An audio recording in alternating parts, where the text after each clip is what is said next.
So just when you think you've seen the weirdest movie ever made, something else always comes along to top it. Well, you can place Videodrome about 40 rungs higher than any of those. This movie is unlike anything you'll ever see. Drawing on the cold, lonely taboos of our psyche, it takes us straight into the underbelly of one man's submission of his own desires and thirst for power.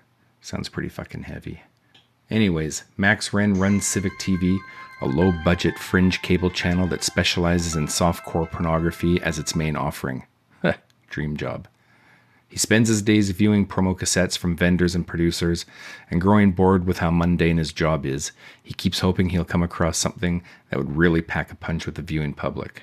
After meeting and blatantly hitting on radio shrink Nikki Brand on a local talk show, it's brought to his attention by one of the production techs of a strange broadcast picked up by the satellite dish showing a dark room, 2 men in hoods, and a woman who seems to be enjoying having her buttocks whipped into shreds. Stunned by what Max believes is just a stage production with actors, he gets his tech guy to nail down the location of origin of the broadcast so that he can follow up and possibly syndicate the show on his own station. He then trucks it on out of there with a video cassette recording of the broadcast, which he takes home and watches over and over. Meanwhile, the sexually charged Nikki Brand shows up at his place and promptly inquires about his porn collection, which gets her in the mood, she says. Enough to get a needle rammed through her earlobe. That is one sick puppy.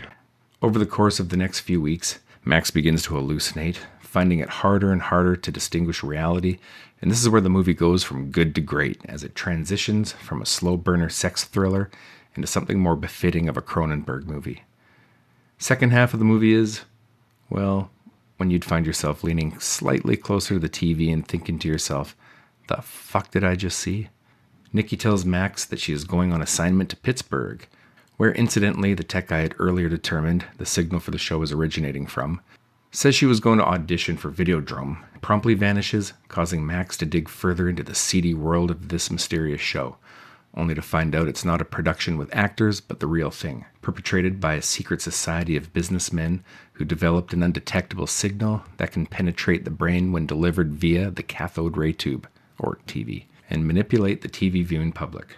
Only problem is the signal has been causing massive amounts of hallucinations and brain tumors, so they decide to use Max and his low-grade porn channel as the guinea pig to iron out the kinks before taking it worldwide. Max finds himself wandering the streets in a hallucinated state of confusion.